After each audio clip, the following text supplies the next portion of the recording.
plecat, mândrulița mea. La nevastă i-o lăsat, mândrulița mea.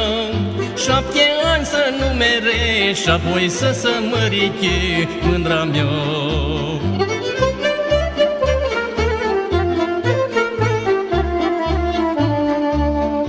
Nevasta l-a ascultat, mândrulița mea. 7 ani o numărat, mândrulița mea. 7 ani o numărat și apoi s-o măritat, mândra mea.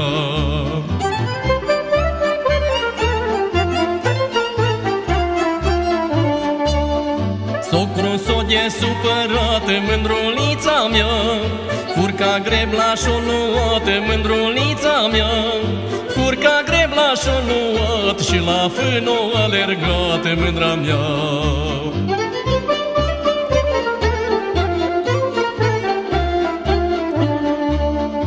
Când a fost din sus de sat, mândrulița mea, se întâlniră cu un soldat, mândrulița mea.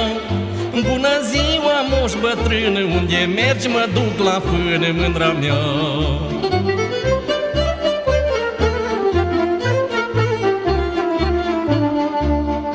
Ce nu-ntâi în sat la voi, mândrulița mea, de s-aud atâtea hori, mândrulița mea.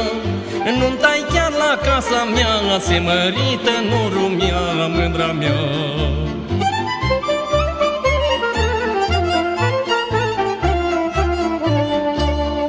Și soldatul a plecat, mândrulița mea.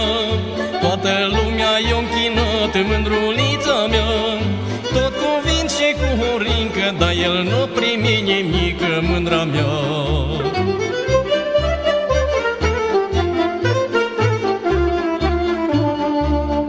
I-o închinat și mireasa, mândrulița mea. Aie sta păhar-loi bea, mândrulița mea.